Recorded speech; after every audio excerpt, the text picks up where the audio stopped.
কেন তারা মানিক মিয়া এভিনিউতে? তরুণদের নেতৃত্বে নতুন দলের আত্মপ্রকাশ, নতুন আশা আকাঙ্ক্ষায় চোখে রেখে সারা দেশ থেকে মানুষের ঢল নামে মানিক মিয়া এভিনিউতে। গতকাল সকাল থেকে দেশের বিভিন্ন জেলা থেকে আত্মপ্রকাশ অনুষ্ঠানে আসেন তারা। বেলা গড়ানোর সঙ্গে সঙ্গে বাড়তে থাকে মানুষের উপস্থিতি। বিকাল ৩টা থেকে দলে দলে মিছিল নিয়ে আসেন নতুন দলের নেতাকর্মী ও সমর্থকরা। স্লোগানে স্লোগানে মুখরিত হতে থাকে সংসদ ভবনের সামনের এলাকা। নতুন একটি বাংলাদেশ গড়ার স্বপ্ন নিয়ে তারা উপস্থিত হন আত্মপ্রকাশ অনুষ্ঠানে। ছাত্রদের নেতৃত্বে তারা একটি পরিবারতন্ত্রহীন, দুর্নীতিমুক্ত, সমতার বাংলাদেশ দেখতে চান। প্রাইভেট কিংবা ট্রেন যুগে জাতীয় নাগরিক পার্টির আত্মপ্রকাশ অনুষ্ঠান যোগ দেয় মানুষ।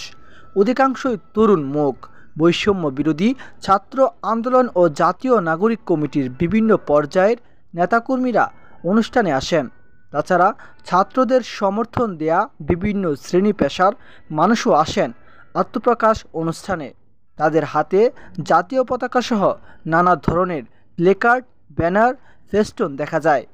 রাজধানীর বিভিন্ন এলাকা ছাড়াও গাজীপুর, নারায়ণগঞ্জ, সিলেট, রাজশাহী, কক্সবাজার, নোয়াখালী, কিশোরগঞ্জ, খুলনা, ঠাকুরগাঁও, লালমনিরহাট, রাজশাহী, গাইবান্ধা সহ বিভিন্ন জেলা থেকে শত শত মানুষের মিছিল নিয়ে সমাবেশস্থলে উপস্থিত হন কর্মী সমর্থকরা। কুমিল্লা থেকে আসা ওমর ফারুক খন্দকার নামের এক ব্যবসায়ী বলেন, মেধার দাবিতে ছাত্ররা আন্দোলন করেছিল। পরে সে আন্দোলন গণ অভ্যুত্থানে রূপ নেয়। গণ অভ্যুত্থানে বিগত সরকার দেশ থেকে পালাতে বাধ্য হয়েছে। এর ধারাবাহিকতায় নতুন দলের আত্মপ্রকাশ হচ্ছে। নতুন দলের কাছে দেশের মানুষের অনেক আশা। আমরা বিগত দিনে দেখেছি রাজনৈতিক দলগুলো আত্মীয়করণ, পরিবারতন্ত্র থেকে বের হতে পারেনি। নির্বাচনের আগে জনগণের ধারে ধারে গিয়ে ভোট ভিক্ষা চেয়ে নির্বাচিত হয়ে গেলে তাদের সঙ্গে কথাও বলা যায় না। তারা নিজেদের আত্মীয় স্বজনদের ব্যাংক ব্যালেন্সের মালিক করে দেয়।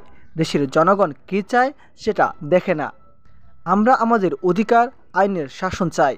আমাদের মধ্যে যাতে সমতা আসে। শেরপুর জেলার বৈষম্য বিরোধী ছাত্র আন্দোলনের নেতা মামুনুর রহমান বলেন, গণ অভ্যুত্থানে আমাদের আকাঙ্ক্ষা ছিল বৈষম্যহীন বাংলাদেশ, যাতে বাংলাদেশের মানুষ তাদের অধিকার সমানভাবে পাবে।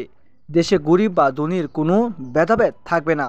দেশের মানুষ শিক্ষা, চিকিৎসা ও ভোটাধিকার ফেরত পাবে। দুর্নীতি, ঘুষ, বাণিজ্য বন্ধ হবে। মানুষকে হয়রানির শিকার হতে হবে না।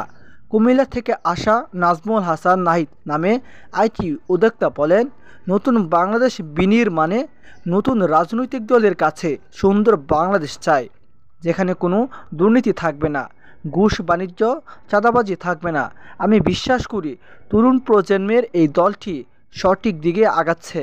জাতীয় নাগরিক কমিটির ২৫০০ থানার রনি খন্দকার বলেন, ২৪-এর অনুপ্রেরণার ধারণ করে যাতে নতুন বাংলাদেশ পরিচালনা করা হোক। ২৪-এর আন্দোলনে বড় বড় রাজনৈতিক দল কিছু করতে পারেনি, ছাত্ররা পেরেছে, তাই ছাত্ররা দেশ চালাতেও পারবে।